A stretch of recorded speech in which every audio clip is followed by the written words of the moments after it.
Bonjour à tous, aujourd'hui je vous parle du remède Aurum Metallicum.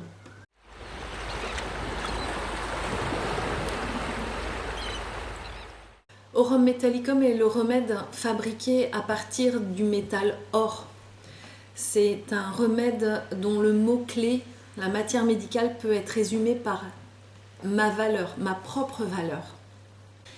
Les organes concernés principalement par le remède, c'est-à-dire les symptômes que vont présenter les patients qui peuvent être guéris par Aurum Metallicum, vont être des symptômes principalement concernant les organes du foie, des testicules, du cœur et des os.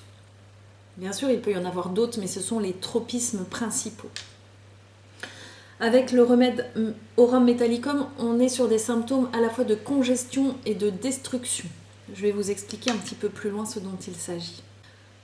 Pour le CLH et notamment pour Marc Brinson, médecin vétérinaire homéopathe qui a créé l'école de Liège, le centre liégeois d'homéopathie, il résume Aurum Metallicum par cette phrase: il s'agit d'un étalon de valeur en rapport avec l'or en tant que métal.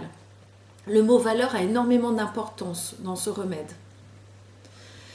Ce sont des patients qui vont être colériques, obstinés, parfois dépressifs, souvent des chefs. Ils ont besoin de dominer, ils ont des caractères forts et si la déprime vient, ils s'agenouillent et ils prient.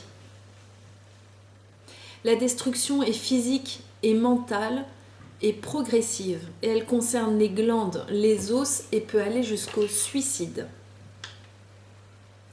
Alors, les symptômes concernant le mental chez Aurum. Donc, il peut y avoir des idées suicidaires, mais en même temps une grande peur de la mort. Donc, ce sont des patients qui peuvent faire des tentatives de suicide, mais plus sous forme, comme ils ont peur de la mort, plus sous forme de raptus, c'est-à-dire d'impulsion. Ils se jettent par la fenêtre ou d'une hauteur. L'échec lui est insupportable, au point que ça peut lui amener ses idées suicidaires. Le patient qui peut être guéri par Aurum va avoir un grand sens des responsabilités, un sens du devoir important, excessif. Il peut d'ailleurs avoir l'impression d'avoir négligé ce qu'il doit faire, ce qu'il fait et ce qu'il fera. Il a un sens tellement fort du devoir que même si il mène son devoir à bout, il peut avoir l'impression que ça n'est pas assez. Il peut y avoir un grand sentiment d'abandon également chez Aurum.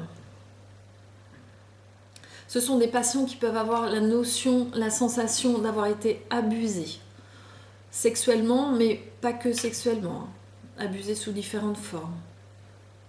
Les patients Aurum, lorsqu'ils ne vont pas bien, peuvent faire des colères extrêmement violentes. Les enfants peuvent jeter des objets, les casser, perdre vraiment le contrôle d'eux-mêmes. Aurum a besoin d'être rassuré sur sa valeur. Si ce n'est pas le cas, il peut être très triste, être dans un état de désespoir profond.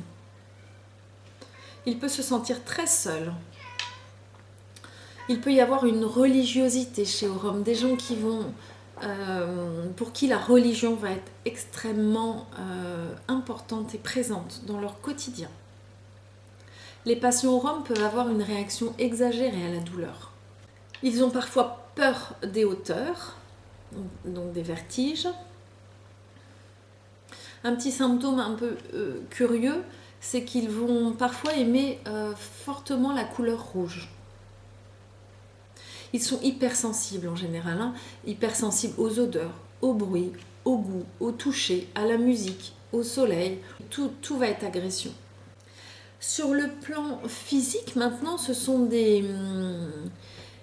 symptômes qui vont concerner souvent les os, le foie, et les testicules. Ça peut être également des symptômes cardiaques, avec palpitations et sensation que le cœur allait s'arrêter de battre. Sensation aussi que le cœur est suspendu à un fil. Concernant le tropisme osseux, on peut avoir des exostoses. Les exostoses, ce sont des os qui poussent de façon inattendue. Mais aussi, ça peut être des trous dans les os, des caries dans les dents, mais aussi dans tous les os. On peut avoir des congestions localisées, on a l'impression que tout le sang va au même endroit. Le nez peut être rouge et gonflé. Il peut y avoir des indurations dans différents organes, des kystes, des organes qui deviennent durs. Des sensations de lourdeur, lourdeur du corps. Dans les extrémités, on peut avoir ce symptôme-là de démarche chancelante, par faiblesse des jambes ou par paralysie. Il peut y avoir des maux de tête très violents, avec sensation de pression vers l'extérieur, des maux de tête aggravés la nuit. Sensation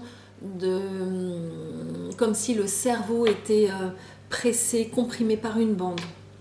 Sur le plan général, ce sont des patients qui peuvent être aggravés la nuit après le coucher du soleil. Il peut y avoir ce qu'on appelle un manque de chaleur vitale, c'est-à-dire une frilosité, mais qui ne va pas être améliorée par le fait de se couvrir. Un désir d'ouvrir les fenêtres, désir d'air. Je vais, comme je l'ai déjà fait, vous proposer prochainement un cas clinique de Rome pour illustrer ces symptômes. Je vous remercie. Actuellement, je vais, comme je l'ai déjà fait, vous proposer prochainement un cas clinique de Rome pour illustrer ces symptômes. Je vous remercie.